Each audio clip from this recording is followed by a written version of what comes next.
हाँ हेलो। हाँ सुन हाँ कौन? आवन तनी कौन अरे कौन बोल रहे हो?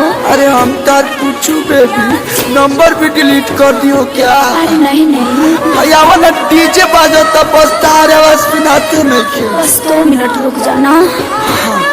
हेलो हाँ हेलो। हेलो। क्यों रो रहे हो बाबू?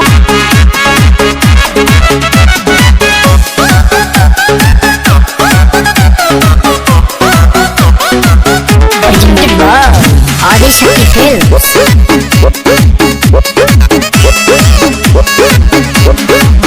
तनी समझ हमार मजबूरी है जान, नहीं खरोवल गावल इतना जरूरी है जान। सोना छोड़ के चली जाओगी। तनी समझ हमार मजबूरी है जान, नहीं खरोवल गावल इतना जरूरी है जान।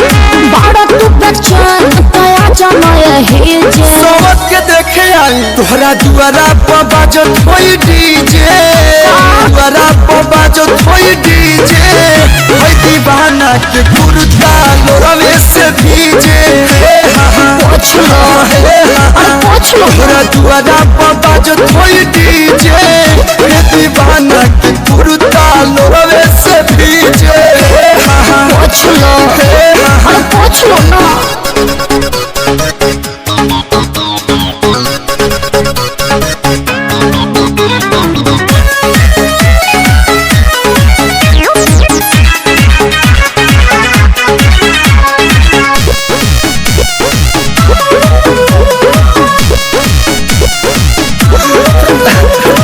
ऐसे न रोवाया जा, छछनता हमारो परा। फीलिंग है कहीं का दुनिया जहाँ न हो जाए वो हम बदना। अरे राजा भिरिया कैसे तू जाईबू, कोनावा में कैसे सुताईबू। अरे मुड़ी धोके प्यार नहीं पाई हमसे शादी करे जे। तो काहे के जाता रू तोहरा दुआरा पर बाजत होई डीजे, तोहरा दुआरा पर बाजत होई डीजे। हे दीवाना के कुर्ता लोरवे से भीजे।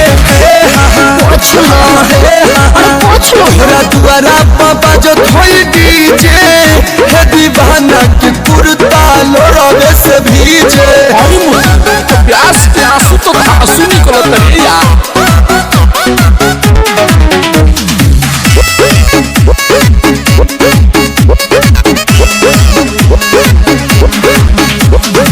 केहू न मिली हम के तोहरा मिया, कबो न भूलब खिले सजब तक हम जिया। अरे तोहरा बिना मन कैसे मानी, अभी तो संगे बचपन जवानी। हाँ तो बुढ़ारी में भेंट होगा, कोनो करम छोड़ब नहीं बीच में पड़ी जे। निकल जाइए से तोहरा दुआरा पर बजता डीजे, जेडी जेडी। अरे तू डिप्रेशन में जा रहा है रे। तोहरा दुआरा पर बजता डीजे, हे दीवाना के कुर्ता लोरवे से भीजे।